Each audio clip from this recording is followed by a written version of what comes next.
Hi, my name's Justin Johnson. And I'm Josiah Stowe. And we are Dominion Wealth Strategists. We are created to put money in the hands of those that are sitting in the pews. From budgeting to estate planning, savings accounts, retirement planning, life insurance, and a heck of a lot more here at Dominion. That means that you are leaving an inheritance that passes multiple generations because that is the legacy. It's part of our mission. All of Christ for all of life. And all of finance for Christendom. The welfare state with Christians, AI. We're going to talk about it with Cody Fields. Stick around.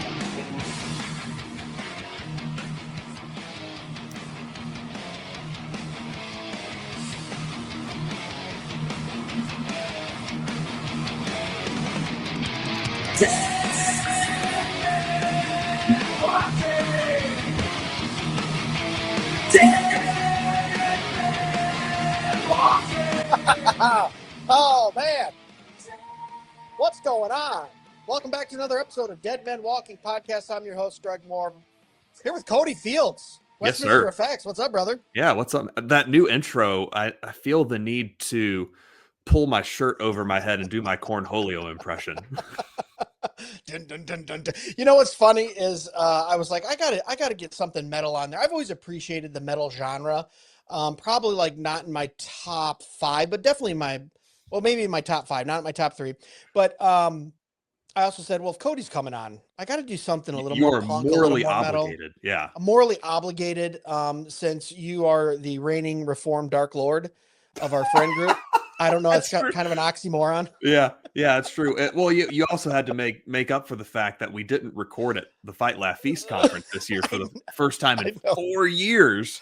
Oh my gosh! Yeah, I cried myself. So sorry. I cried myself to sleep every night that we didn't record. You know what's crazy is maybe that's God's providence or maybe his wrath and justice because I used listen, your episodes came out so beautifully. I saw a snippet that you just released with Andrew Rappaport, and I know you got some other ones, and your audio and video were gorgeous, and you guys had great conversations, and you're joking. I'm like, awesome. So then I come back to Michigan where I used Chocolate Knox's setup, and it was just like a Rodecaster 2 with 2 mics, and I'm sure you're the same way. Every podcaster's kind of particular over their equipment because you kind of have your levels and you know what works and what doesn't, and angles and all that, and volume and all that stuff. And I went against my better judgment. I brought all my equipment, and Knox said, "Oh, just use this stuff inside here. I got it all EQ'd up for you. You're good to go." And I trust Knox. I mean, he runs all their stuff at Fight Laugh Feast and Cross Politic. And if anybody's going to know, it's going to be Knox, right? Well, it was. But what happened was they had a couple young interns. And I mean, Bree, she was great. And there was a young man there. I can't remember his name. And they were messing with some stuff. And we were doing it inside to where you have a lot of background noise. You have 600 people milling around and talking. And you've had that experience being inside. But it was really close and kind of a close knit quarters there, and all the audio, something was clipping on the mics and the audio came out horrible. The video was not connected to the audio, so you'd have to sync it. And then plus when the video was running, it was only running at 24 frames a second, so it all kinds of looked slow motion. I mean, I got one good interview with Doug that I released last week, but the stuff with Toby, the stuff with Andrew, the stuff with Kyle Hessler, the stuff with Ben Merkel, all not usable. Oh, that sucks. So that's what I get for not recording with you. The Lord said, if you're not going to have one of the best interviews on, then you don't get any interviews with Cody. So that was a long way to say, sorry, I missed you, man. The Lord got me back. Well, yeah, I mean, we did eat some tremendous sushi with Andrew. So that was good. That made up for it. Even with our confusion over where we could sit and not sit. And that was crazy, wasn't it? They're like an hour and a half wait for sushi. And we're like, can we just sit at the bar? And they're like, oh yeah, you can order sushi there. I'm like, so there's a 90-minute difference, 10 feet apart. Yeah. If you want to sit at a table, it's an hour and a half before we can get you sushi. But if you the European mind can't comprehend this. Right.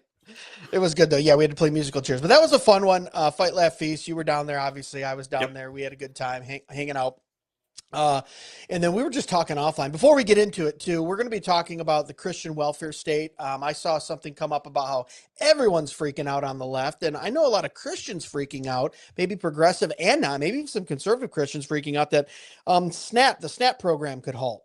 People who are on that food program below a certain poverty line might not get that because of the government shutdown. And I kind of want to talk to you about that a little bit and see where you're at on that and then give my thoughts. Also wanted to touch on AI just because I know we both use it and where that's going. I'm saying from a music standpoint, a technology standpoint, it was fun kind of talking to you about that before we started recording. So maybe we dip into that. But first, also, I'd be remiss to say this episode brought to you by 1689 Cigars. Go check them out at 1689cigars.com. I got a whole bunch of them right to the left of me. That's what we smoke when we're at the conferences. Love what Chance is doing over there at 1689. So just click on the description below. There's a link. Click on that. He's got some sales going on right now, too. 50% off Christ is no King but Christ cigars right now. So good deals going on over there. Click through. All right. Now that we got the business out of the way, yeah, the AI thing is pretty crazy, right? Like we were just talking about Suno. That intro song that you heard, which I changed the intro song out now like once a week just for fun. I had the same intro song for almost 5.5 years. And now I'm like, oh, let's just make a new intro song in about 15 seconds on Suno. And how do you feel about that? Because we're both musicians. I was full-time musician in a past life a long time ago. You still are a musician. Obviously, Westminster affects you're around musicians. You're making pedals. What's your thought on like what AI is doing with music? You think it's good, bad, and different? All of the above, really, because so I've particularly been thinking about this week. There's several Christian metal Facebook groups and one of them in particular is stringent on we're not allowing you to share AI generated music. And I think that's fair because some people are misrepresenting their AI prompts as like an entire band or act. And I don't think that's right. I'm not against, AI generated music for fun, or even, like our friend Corey Wing has some lyrics and he doesn't have the ability to just sit down at a computer and record a bunch of stuff. So he's like, hey, here's what I've been thinking about. And I've been sitting on these lyrics. Make me a song based around these lyrics. There's actual human input there. And I don't have an issue with that. Or even if, I get on Suno and I'm stuck on, man, I'm trying to get a good transition out of this breakdown into a bridge or something like that. Help me out. That's just another creative tool that you can use. In my mind, it's no different than pitch correction, which, man, I need all the help I can get when I record vocals. So, yeah, it's a mixed bag, right?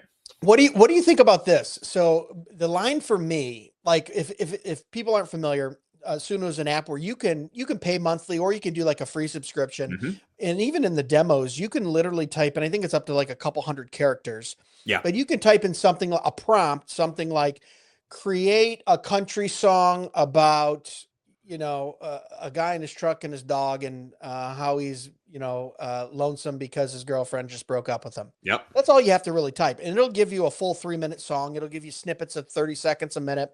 Yep. And they're pretty decent. The rap songs I found are pretty good because I would say I won't say they're the simplest to make, but they're the simplest to sound high quality, I guess. Yeah. Here's my thought though. When I was in a band, and tell me if you have this too, when you're in a band or with other musicians, we weren't all Juilliard learned musicians. Like we'd be writing a song and it would sound like this. Hey, Greg, what if you do like a chicky chicky bong bong chicky bong ba da ba da ba ba ba ba chow? Very technical terminology. Very technical. You know what I mean? On the drums and hey, bass, we need like a bom bom ba bom bom bom a bom bom, right? And you're not saying like the bass player's understanding it. Like, okay, I get the rhythm. I know where I need to kind of go with the notes or try something different. I'm wondering the language model that AI is using right now is just typing it in. If it ever got to a point to where the language model, I could just speak to it and go, AI, this is what I'm thinking. I need like a boom bap beat on the 2 and 4. So you're giving it a little more technical information, but you don't have like you said, I don't have the means or the machine in front of me to make the drums, make the bass, make the vocals. One of those actually exists. It's called Moises. I haven't tried it yet. I did try Suno yesterday for the first time, just for giggles, just to see what it was all about. And, I told it, thinking about doing some kind of Instagram reel for building pedals and maybe showing behind the scenes soldering stuff. So it was like 1 minute metalcore breakdown in the style of As I Lay Dying and August Burns Red. 15 seconds in, it starts a guitar riff, and then 30 seconds in, that riff gets harmonized, and it literally instantly spit it out. And so my point is if you kind of know the structure of the song, where you want to take it, the lyrics you're inputting, you're basically using AI as your producer and engineer. Exactly. Yeah. I mean, as a musician, when I went into the recording studio, I didn't know what he was doing behind the glass. Right. Like, yeah, make it sound good, put it together. I'm just doing my part. Yep. I don't know if I'm fully against that. I think we could use AI for that. Now, the text to prompt, and it's creating a whole song off of, hey, create a rap song that has this word in it.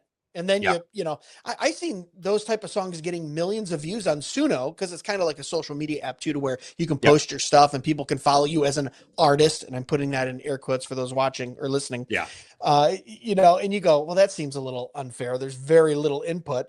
I'm like, where do we draw the line? And the musician in me gets a little bit jealous and goes, well, you're not using any artistic talent to just, in a language model, to tell it, hey, create this.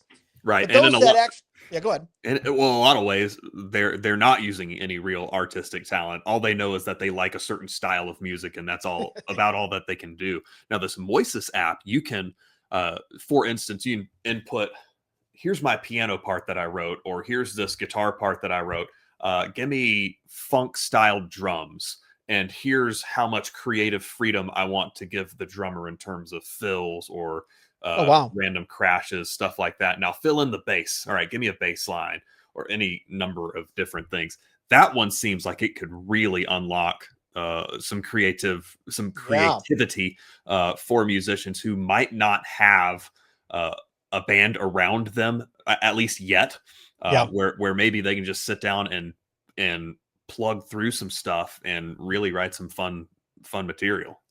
Yeah, I guess I'm being a little hypocritical because music isn't my industry anymore, nor am I making any money off it. Unlike you, who you're in the music industry, and if anyone's listening to this, you need to go watch this on YouTube, because your background is probably one of the coolest, with the line of those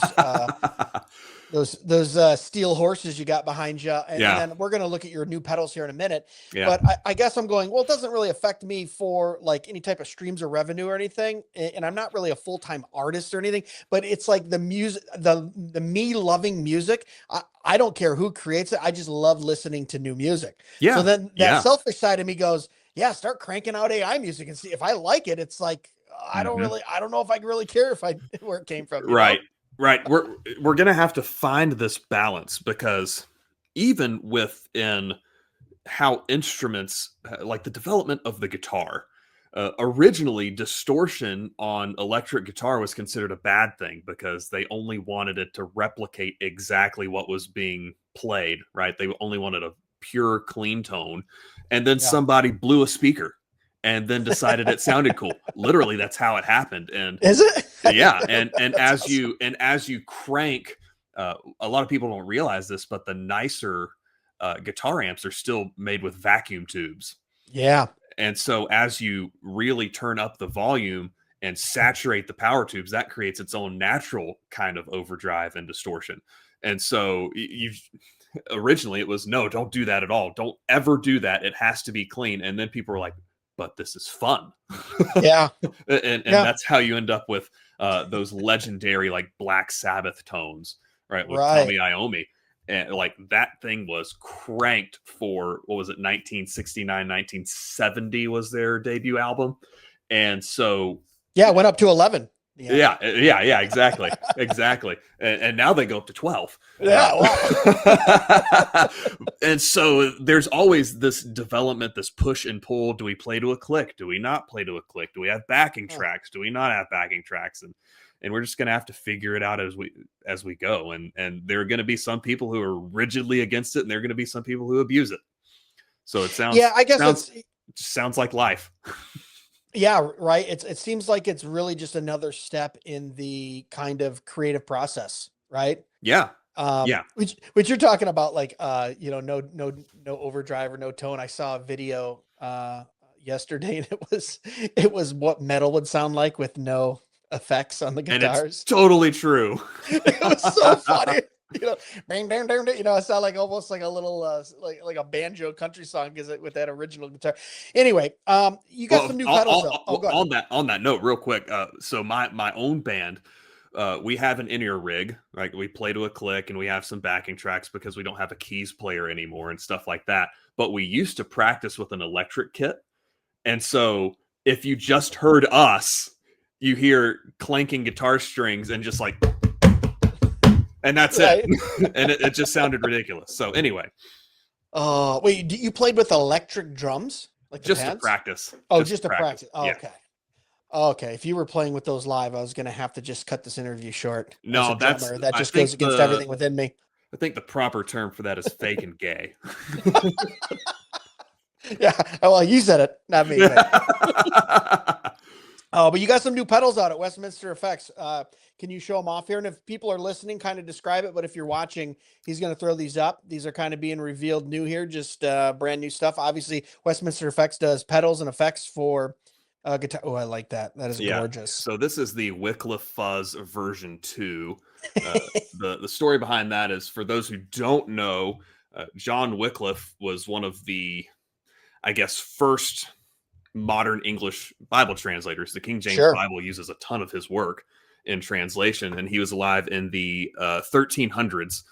When he died, actually 40 years after he died, the Roman Catholic Church condemned him as a heretic, dug up his bones, and burned them. Burned him again, just for good measure. Yeah, just for good measure. And so this uses a pretty popular fuzz circuit with a bunch of modifications. You get a dying battery simulator and all that. But connected to AI, that's an AI graphic. That's from ChatGPT. Wow, that's a gorgeous graphic too. Yeah, and that's like literally all I did was place the text for the labels and the logo. Yeah. Otherwise, it's all ChatGPT, and I just gave it the prompt of a pile of bones on fire, and I tweaked picked the best one and tweaked it. Yeah, and then I got this other one. I don't have one built, so I'll just give the enclosure empty. So this is the 1517 overdrive. I was actually gifted the schematic for this, but the doors, because if you're talking about 1517 and the Reformation, you got to have doors. Yep. Those are ChatGPT as well. Oh, wow. So I placed the text and all that kind of stuff. I arranged the outline to, make the red pop through it, but I used ChatGPT for that too, partially because this year has been pretty tough for the music industry, and I was trying to save some money. So I work with some fantastic graphic designers, but stuff's tight, and I tightened my belt that way this time. Well, the tariffs kind of affected you guys too, don't you? Because you bring in a lot of electronic parts and stuff from overseas, don't you? Yeah, literally every electronic component is manufactured overseas. And so I am up over $3,000 at this point in tariffs paid, and I'm looking forward to that refund with interest once they get overturned.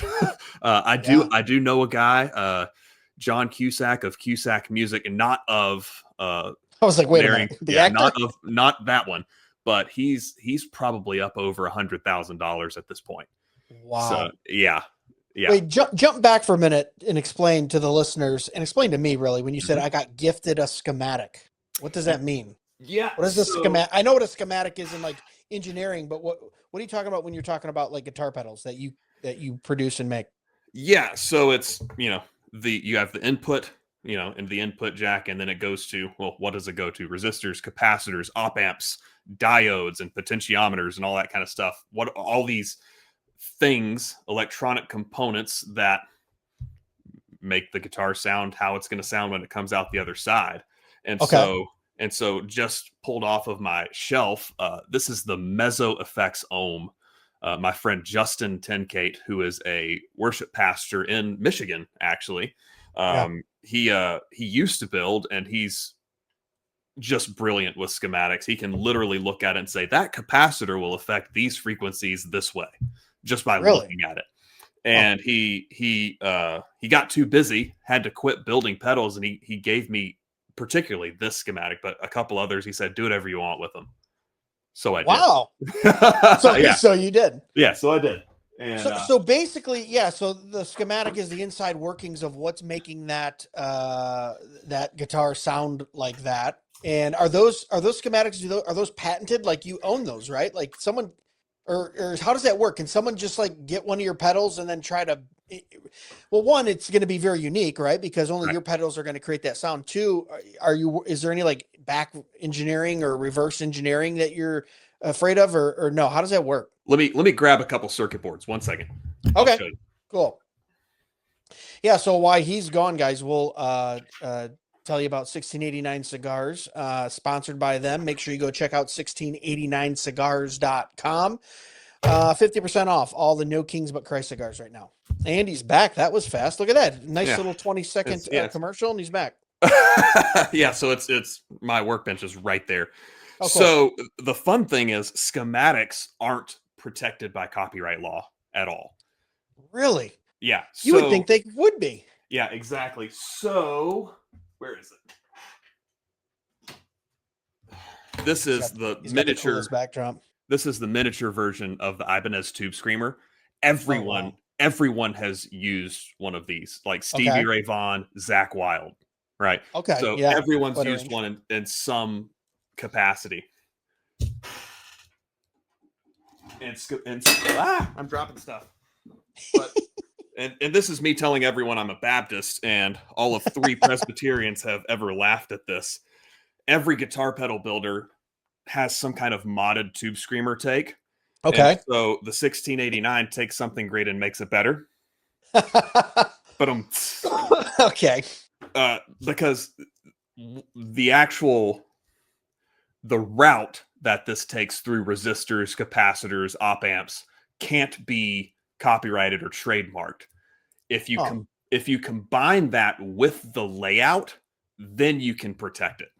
If that makes any sense. Oh, okay. So with how the knobs and switches are arranged and that kind of thing, and obviously with the branding, then that's where that starts to come into play. So, for instance, this is the main circuit board for my Edwards overdrive. Hold that a little closer to the camera. Okay, so there we go. Okay. So layout matters, right? And then you've got various and sundry components that it runs through, right? Yeah. So, and then this is my Geneva amp sim. Okay. This is one I had to yank out because something went wrong, but lots of stuff going on there. Literally none of that's made in America. So to come full circle with the tariff thing. Yeah. Wow. That's crazy. Well, that'll kind of lead us into what I want to talk about a little bit. We've got the tariff stuff earlier this year. When this is being recorded, which actually this should upload within 24 hours of us recording it, so it'll be pretty time sensitive to what's going on. Yeah. We got the government shutdown, which has been going on for a few weeks, I think. And I saw an article. Where was it at? ABC News, and in the headline said, the government shutdown could halt. In SNAP benefits, paychecks pressures lawmakers to strike shutdown deal. The Trump admin says it won't be giving a lifeline to SNAP funding.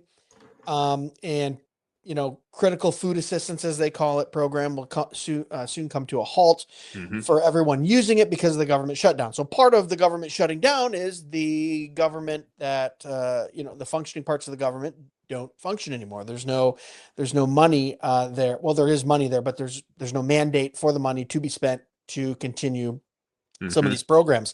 Right. My issue was, one, I know the left is going to, the political left, the progressive left, they're going to freak out because government is their God. That's just what it is, right? They've said no prayer in school, no God. We're secularists, and now the government's our God. So the all-knowing, all-seeing, all-providing government is their God. So I know why they're upset. But what I wanted to talk about was more on the believer side. Yeah. I talked to some Christians that, and I would say they're a little more progressive in their ideology.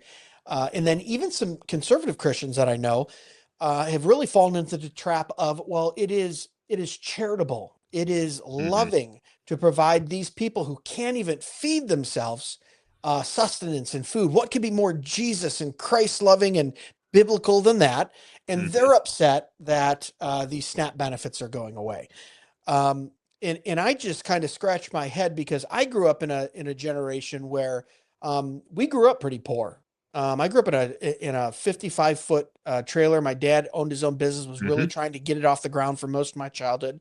Ended up being pretty successful. I think it was a kind of a testament to the American way, if you will. If you just keep working Yeah. hard and, and never once, and we even had the discussion, we will not take any type of government subsidy, just because at a young age he said, well, that's not my money.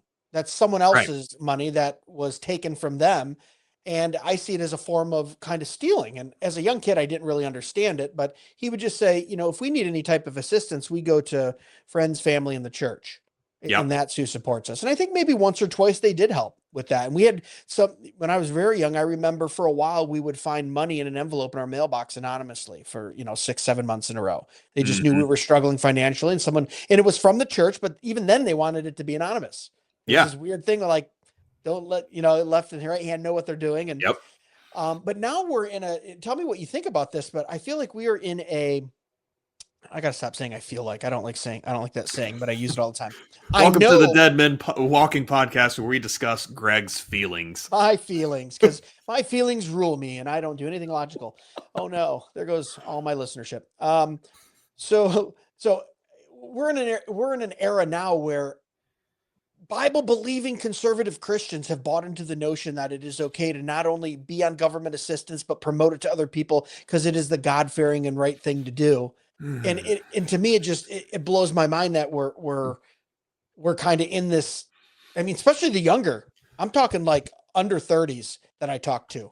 I know some people at my church that are like, yeah, I work for, I have a good job and I get health insurance through my work, but if I go on Medicaid, it's like $100 cheaper a month. So I just use government assistance for that.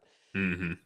And to me, I just go, oh my gosh, but philosophically, that money had to come from somewhere. It's not free, right? Like that pile of money came from Cody Fields in his tariffs that he's waiting for. Like, Seriously, you know what though. I mean? Yeah. Like you're over Yeah. here making AI art because your cost went up 30%, and then you got another person over here going, I just take that free food, that free medical assistance, that free whatever, when in fact it isn't free. Yeah. I I don't think know what your business owner. What do you think about that? I think you can attack it from several angles, right? You can Mhm. you can have the pragmatic argument of thinking about politics as the art of getting 80% of what you want. Yep. And so if you think it would be better strategically for your side to go ahead and open the government, so then the pressure is released on that particular issue, make that argument, right? Like Yeah. even if we disagree with its existence, I understand it's a given right now. It's not going away.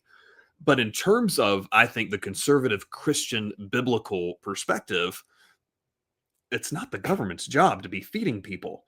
And when they do, it always does a terrible job at it.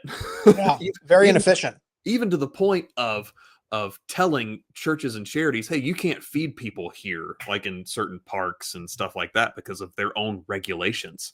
And speaking of government ineptitude and incompetence, I'm actually having to deal with some European Union stuff where I have to give my distributor in Europe. This just gets into more of how silly government gets when they Mhm. think they should do everything. I have to provide certificates showing that the packaging for my products doesn't contain lead, cadmium, and a couple of other metals. All of my packaging is cardboard box and crinkle paper. Right. You got Guys, some of that I newfangled promise. lead crinkle paper, huh? Yeah, but it has to be lab tested, and I have to get a certificate from the manufacturer of that stuff. And so No it's way. like, come on, guys, are we being serious here? Well, it's the Yeah. same thing with food stamps, isn't it? Like, one, the government isn't good at it, period. Yeah. Like, it's tremendously inefficient, but also, what has God set up the government to do? Which, per Romans 13, it's to be a terror to those who do evil and promote those who do good. Yeah. Bring justice to evildoers and protect the righteous. Yeah. You, Yeah. you know what's crazy too is like, what the most efficient form of being able to feed someone is one-on-one charity, which is what Christ prescribed. Yeah, That exactly. is like 100% efficient. If I see a need within my church of another brother or sister and I help them with that need, that is the most efficient way that you can provide services to someone. Yep. Government, civil government, probably the least efficient. Yeah, So exactly. I sit somewhere where I probably seem pretty extreme to under 30s or under 25s, right? I think there's a huge gap between 25 and 45 right now, much like there's a huge gap between 45 and 65. Like all the Yeah. 65-year-olds I know, you go, oh my gosh, you can tell they're a different generation, right? Whether Right. you want to call them boomers or make fun, you can make fun of them on something. Now, I think we should respect our elders, and there are a lot of them hold a lot of wisdom that we should listen to. And I was talking to James White about that very fact just 2 episodes ago. Go back and watch it. We had a good conversation on it. But the under 25s have grown up in a generation too, to where it's totally different than me, where I'm in the middle at like 44 years old, right? Yep. So I'm not And quite a I'm boomer. 38, so I'm not far behind you. Okay. So you have a foot in both worlds probably too, to where like you understand kind of maybe the little bit more like the Gen X or elder millennial, but then you also understand in your industry and being a little bit younger, you understand the kind of the what is it, Gen Z. But my point is I seem extreme because I can remember a time growing up when my father said he went to a Catholic's charity for 4 days when he lost his job. And they put him up in they fed him, clothed him, job trained him, and said, okay, we found you a job, and got him back on his feet when he was like in his early 20s. So this is 45 to 55 years ago. Okay. So just a half a century ago, we had organizations that took care of the feeding, the work training, the shelter, and the clothing. And they were private charities, and they were the church. Yep. So when I see something like SNAP benefits could be cut and I see Christians upset, I kind of say, praise God, man, maybe this is the shift we need to get off the government teat and to say, hey, church, you've abdicated your duties as the one who takes care of the widow and the poor and the poverty stricken, and hand it back to the private charities and the churches where it should be. I would like to see the government give 0 food benefits and the church give 100% of the food benefits. And with that, there could be work programs and stuff linked to it too, right? Like the Bible's very clear. If you don't work, you don't eat, right? So we're not, the church isn't just giving out free handouts. I would like a church to attach some type of work program to it. But so when I talk to the younger guys, they go, oh my gosh, you can't do it. Cause it's just a part of life, right? Like it's just integrated into, and it was a part of life when I was younger too. But it wasn't nearly as much to where, what do we have? Almost half, or was it 55%, over half of the American population on some type of government assistance? That's crazy to me. Right. And particularly because we've done such a bad job in the church the last 100 or so years of boiling down the message of the Bible to a salvation message. And that's it. Right. Like it's not less than that, but you got to do something after you're justified before God, right? Well, what does that look like? What does life look like? It looks like providing for your own. It looks like 1 Timothy 5:8. If anyone doesn't provide for his own, he's worse than than an unbeliever, right? Like there really is something to that, and that's how we got the Protestant work ethic. Our work matters, and what Disney and and TikTok and Instagram and all of that has taught our nation is your work doesn't matter. Really, it's only a means for you to go on vacations and then post about it. And when you divorce any amount of meaning from work, that's what you get get an indulgent society that really is bent on emotional manipulation. That's actually how we got to this conversation is I made a post irritated about a post that had been making the rounds, which said cheering when people can't eat was never in the Bible, feeding them was. And 100% of the people I saw posting this were not believers. Like, y'all don't even believe the rest of the Bible, but all of a sudden, certain biblical passages you want to take out of context apply. So I guess you're a theonomist at that point. Right. Well, I mean, Christ never conscripted a civil government or took from other people to feed people. It was always personal charity. I think that's the first big thing to most non-believers and Christians who who quote out of context things like, well, Christ went around, made sure the poor ate, the people were hungry. I would also say probably about, fact check me, internet, but the 9 times that we see in the Bible, God or Christ feeding, I think 6 of them, it said they were following him for days and he had compassion on them.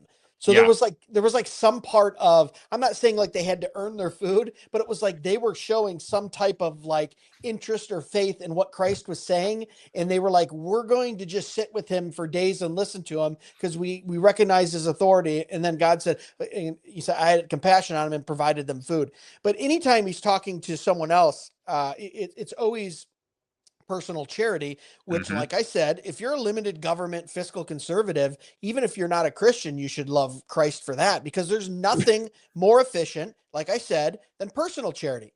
If I give $100 million to the government, I can bet that probably only 10 million of that is getting to where it needs to go to help who it needs to help. The other 90% gets right. Right. And I think I'm being generous. People will go, no, that can't be right. You're being facetious, Greg. You're exaggerating. Listen, from the state level and the federal level, I've been on a cabinet for a U.S. senator and for state level reps, and I look at those budgets, and it is amazing how much waste there is. It's maybe 10% of your tax money gets to where it's going. We have a $3 trillion budget.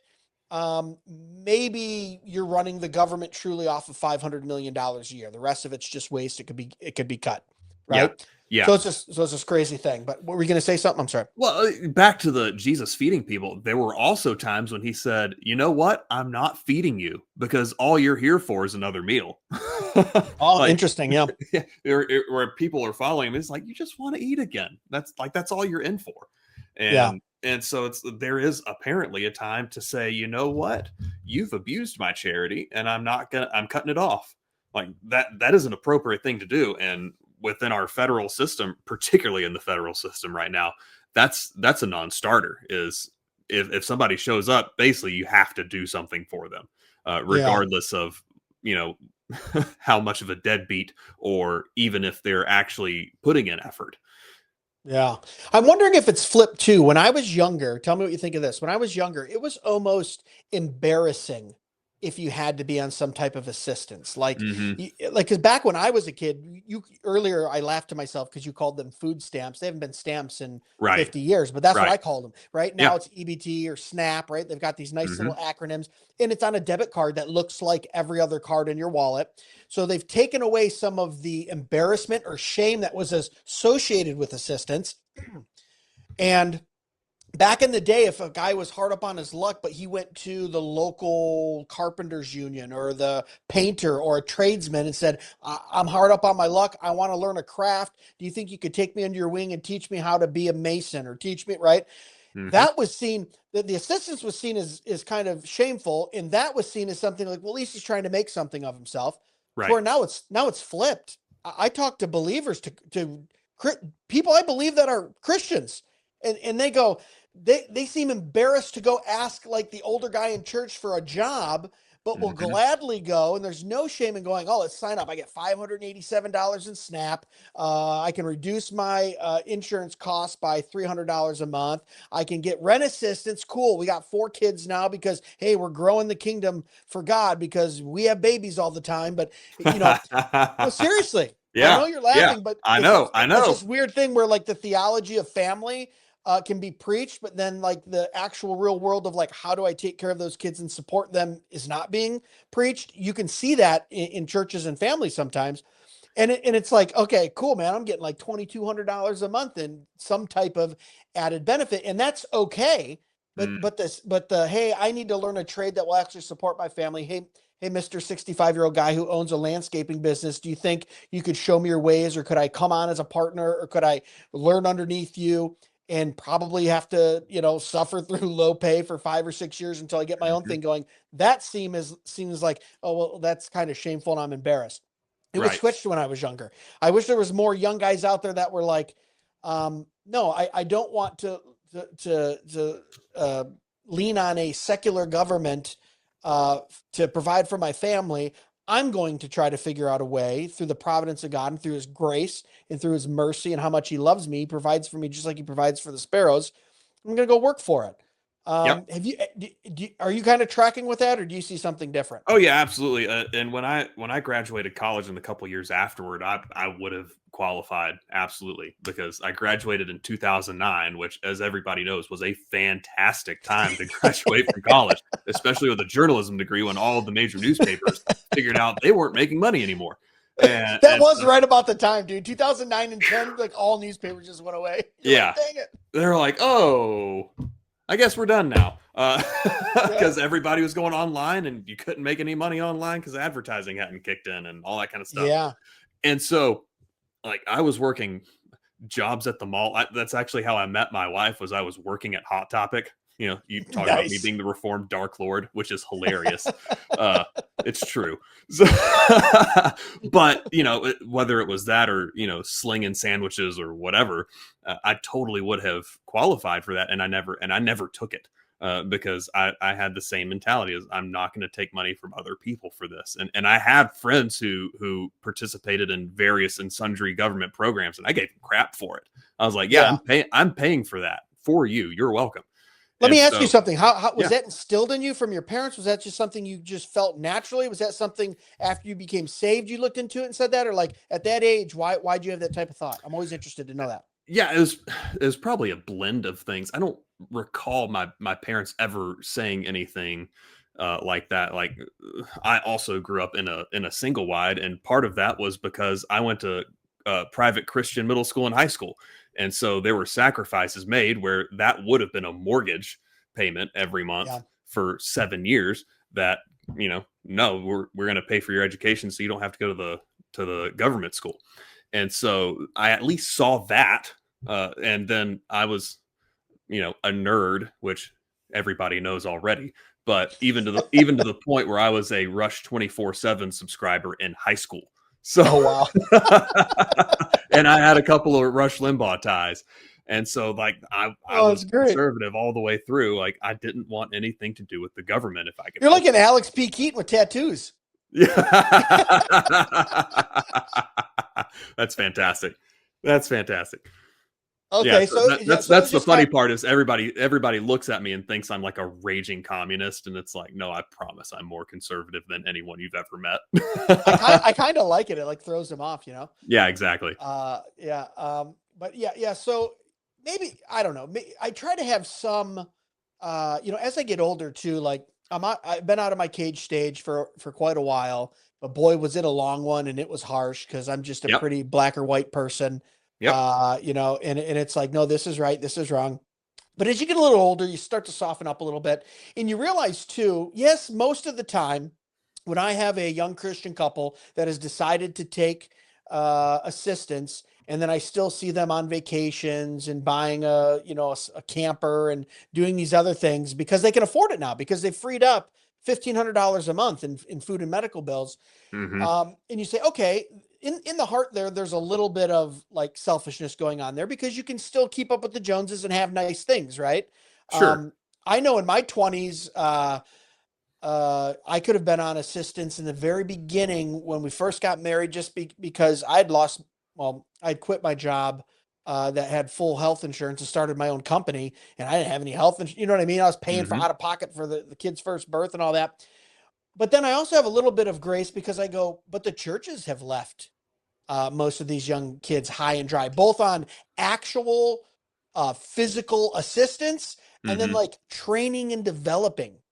Like if you're like 21 years old and you're a young man and you're a believer and you're going to church, has your church taught you anything? Who do they throw you to like how to get promoted at my job, how to start a business, how to save money? Like, what, I got to go look at Grant Cardone? You know what I mean? That total D-bag. I hate Grant Cardone as much as Josiah Stowe hates Dave Ramsey. Dave Ramsey, yes. You know, that's my Dave Ramsey to Josiah's Dave is Grant Cardone, being in real estate. Some of his advice is just horrible. But anyway, you know what I mean? Like we failed these young guys coming up. We preach, hey, you're the head of your house and you're the protect and provider, and it's good to have a wife and it's good to have a family. And then we go, oh, and then by the way, here you go. Here's mounting school debt. Here's houses you Right. can't Yeah. afford. Here's taxes you don't know how to take care of. Like the church. And by the way, we also don't provide anything for you, really. We have kind of like a deacons fund, but that's like for a one-time, you need some help on a heat bill. And it's like, no, I want to teach these young guys like lasting principles where they can build you know what I mean? Build something, and you don't have to be wealthy, but be Right. secure enough to take care of the family and children you have. Right. And I think most churches have really just dropped the ball on that. So then I have a little bit of mercy for them, because I go, you know, they have nowhere to go in that. The church should be the one training them up. Yeah, it's funny. Like, I'm a deacon at my church, and we have a benevolence fund for when people need it, right? We do too. My church Right. does too. And everyone should. And we are active in giving away food, and we have a pretty active program and all that. But you're right. The big thing has to be start them young and start them on a course of actually learning this stuff before they get to that point. When they get to that point, it's too late, honestly. And so one of the things that I do personally is I help with our high school Sunday school. And Nice. well, it's not technically Sunday. That's another discussion. Anyway, technicalities. But I help with our high schoolers, and I've developed relationships with these guys over 5-6 years at this point, and I know all their parents, and that's when I can give little asides, even though we're just going through we're going through the sermon text. There's going to be ways to apply that to high schoolers who are about to go into college, about to get a job, etc.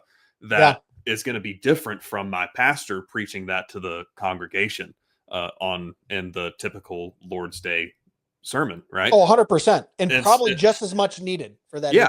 Yeah, exactly. And so what you're telling them in real world issues, and you're a business owner and you're a little bit younger, so they relate to you and you got real world experience, 100%. Yeah. And I speak fluent meme, which helps. So,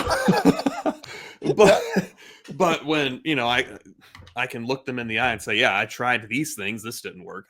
But here's what I've read and come to the conclusion of is here's God's general pattern for how life works. Yes, there's going to be exceptions because we're stupid Americans and postmodern, and we have to note all of the exceptions to everything all the time and nuance it to death. But here's how life works. And here you go. Enjoy. It's better this way. So, one of the first things, and we'll wrap this up here in a few minutes with final thoughts, but one of the coolest things that really attracted me to my current church is I'd been going there maybe 4 or 5 months, walked into a Chipotle that's right down the road, and I saw a older gentleman. He's probably like 55, and he's sitting there with a guy that, not his son, but he's about 17, 18 years old. And they're just talking and doing something with like papers. So I go and get my Chipotle. I walk by. Oh, hey guys, how service was awesome. So what are you guys doing? He said, and the older gentleman owns a company, and he would also had a background in finance. And he said, oh, so-and-so here. I don't really want to say their name, but he said, so-and-so here. He's 17, but he's wanting to either start his own business, and he's thinking about getting married in the next few years. He's in that stage where he's going off to maybe a trade school, and he knows he's going to be looking for a wife. And I'm just sitting, we're meeting so I can teach him how to write a business plan, how to basically do a family budget, where you can cut money, where you can save money, where you should spend it. And I just went, that's what I like to see. Yep. They just went to church together. It wasn't like father and son doing this. This is like, this guy's been successful at this. He knows what he's doing. This young guy's looking forward, what he seems like is an eternity, 5 years into the future, which will come by and go like that. Yeah. Next thing you know, he's dating, he has a wife, and he, first kid's on the way, and he's like, uh-oh. And I went, we need more of that in church. Not, and look, at benevolence funds are great. We have one. We need those. And people use it all the time, and we're very generous at our church. Mm-hmm. But at the same time, I think we'd have a lot less young guys looking at SNAP benefits as the solution if we had a little bit more of this mentorship and discipleship in the area of finance, stewardship, and those work best organically, right? Not programmatized, not hey, we're we're definitely going to set you up to go to lunch with this guy twice a month because XYZ. This is just how the body works, right? Is different cells need different nutrients, muscle cells, skin cells, heart cells, whatever. And then those get nourished by other parts of the body. And it's like that analogy works. It's like the Bible was written intelligently. Right. All right. So final thought here. What do you think? This might be a hard question for either one of us to answer, but I was really thinking about this. So it's really been a concern of mine to see kind of young and believers in general kind of get trapped into this, like the government can be my provider. I'm a limited government guy. I've said it many times. You know that. The less government, the better. I might even be a little bit more libertarian in that way. Stay out of my way. Now we can talk about the theonomists and all general equity and all that stuff. But as it is right now, I think less government, better. So for me, they fall into this trap of like it's free, which it isn't. Nothing's free. We both know that. But also this assistance isn't bad or sinful or unchristian. I would say, I don't know. I would say at a very basic level, I usually talk to them and go, where did those funds come from? They were forcibly taken from someone else. And I know that sounds harsh, but essentially as a business owner, the government says, give me my money, Greg, or you go to prison. I mean, they take it by force, right? They'll send sheriffs to my office with guns, or maybe one of the 80,000 guns they ordered under Biden for the IRS agents. I don't know why IRS agents need guns, but and take it by force. So I look at that as very pragmatically. Like if I'm taking anything I take from the government, I took from someone else, because it's just a group of people is really what the government is, right? So this is a long prologue to a very simple question. Like, what does the young believer do? What are some pragmatic things that we can tell and I'm mostly focusing on guys just because, I believe they're the providers of the family. What do you tell a young guy that goes, man, it's expensive to live out here. I've got a young wife. We're thinking about having kids. It's expensive to live in the United States now comfortably. I don't, you tell them I don't want to go to the government for assistance. What do I do instead to make ends meet or to be comfortable and provide? I mean, did anything come to the top of your head? Is it a budgeting strategy? Is it have a couple plans of attack on having a plan A, B, and C financially, like education? Like what do you think is the advice there for the young guys listening right now? So criticisms of I'm going to do a Donald Trump weave here. So criticisms of Tim Keller aside, I heard him say something really just spot on one time. Of every time he had a young guy go off to college and then come back and say, I'm really questioning my faith, Pastor Tim. I don't know if I believe the gospel anymore. And his first question was, how many girls have you slept with? Like, let's actually get to the point. Well, how many of those guys have a supercomputer in their pocket? Yeah. This is literally millions of times more powerful than the entirety of the computing power that put man on the moon. Yeah. Provided you believe that. But that's another episode. Cody coming back in 2 weeks. Talk about that. Right. But I've really picked this up, and I talked about this with Toby Sumter in the podcast that we recorded that's coming out in a couple of weeks at the conference. And one of the things I've really picked up from his, everything in the Christian life starts with gratitude. 2 Corinthians says, what do you have that you didn't receive? So if you understand that everything is a gift from God, and you have to thank him for it, that includes how expensive it is to live in the United States. And I don't mean to Jesus juke people with that, but holy crap, you have a supercomputer in your pocket. You drive a car that can get you from point A to from me to Nashville in 6 hours when it used to take a couple of weeks by foot. Where if you start with how grateful you are for all of the blessings that God has given you, that will shift your mindset. And I think that'll cause you to work harder. It's caused me to work harder and with more diligence. And so I think start there. Start with 1 Corinthians 15. Your work in Christ is not in vain. So go out and work hard, provide for your family, and get the thing done. I had to censor myself there for a second. Get the thing done. Right. No, you know what? You make a good point. It's not like it's, it's not like you'd be better off in 1300s England when Yeah. you had an evil monarchy that would tax you at 70% and there was no means to better yourself. You were Right. just a peasant. We complain about taxes, we complain about government and prices rising and inflation. But then again, like you said, I've got a supercomputer in my pocket. I've Mhm. got, thank God I have all these options to where I can produce revenue. Yeah. Whether it be like my 67-year-old father selling a flea market vendor a Suno song for $100. Yeah. Love it. I love it. What the heck is up with that? Dad, you're cracking me up. We're able to talk to each other through the internet that Al Gore invented. Or you create a podcast and you have very you have very generous sponsors who say, Greg, you bring me business, I want to pay you for that, and we have a mutually beneficial exchange of goods and services. There's all kinds of ways to produce revenue especially in the United States with the technology we have. So I think you make a very good point. I think that is the point we should take away from this. We can either complain, which just probably sounded like I was complaining the whole episode. That's just my personality. Sorry. You're just being a good psalmist is all. Right. Exactly. Oh Lord, hear my complaint. Oh, exactly. But what you said, I think, is spot on. So this will be, I'm gonna agree with your final point, and that'll be my final point.